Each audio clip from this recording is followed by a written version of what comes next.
Magandang araw po. So ngayon ito na po yung butas natin na.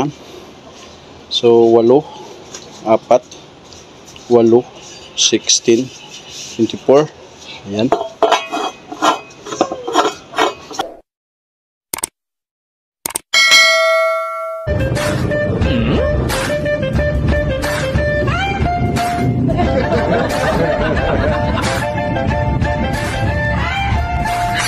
Please subscribe naman guys, maawa kayo sa monkey.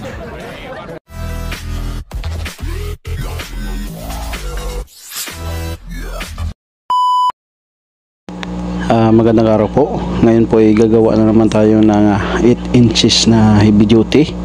At ito naman ang cutting natin ay para po sa paa niya. 2 inches po yung lapad ng paa niya. At ito naman yung katulong natin ngayon, si Jomar. Ito ay pamangkin ko po. So pinatulong natin siya para may trabaho dito. Ito. Bali ito yung flooring ng ating heavy duty. So ito yung gagamitin natin na kanyang nozzle burner. So ito po ay 1 and 1/4. So wala pa tayong mahanap na 1 and 1/2, no? 1 and 1/4 lang po ito. Ang coupling reducer, uno po yung sa kanyang sa ilalim. So, ganyan po.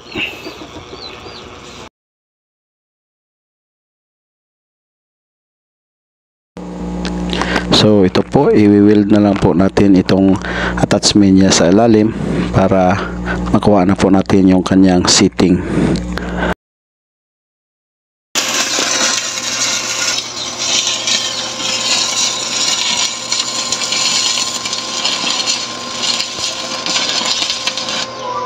At ito na po, nagawa na po natin pati patungan niya at saka yung paa niya. So ito po yung bagong gawa natin. So 8 inches po ito yung kanyang laki. So ngayon pwede na po natin itong butasan kasi na-sitting na po natin. Una, lagyan natin siya ng tip kung saan yung layo na rin para may guide tayo, para pag panser natin hindi tayo malito. At pagkatapos ay ipanser na po natin para may guide po yung drill bit natin kung mag drill na po tayo. Ito po, napatsungan na po natin, no? So nalagay natin ng tanda para hindi po mag tawag nito yung drill bit, diretso po siya. So ang ginamit natin itong concrete nails. Ngayon po ay magbubutas na tayo.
ito, natapos na po natin butasan. So binuo na po natin, detachable po ito lahat.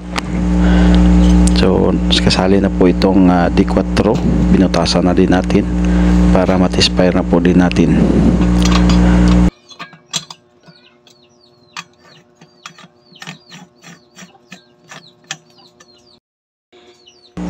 At ito na po, pwede na po natin i-expire ito.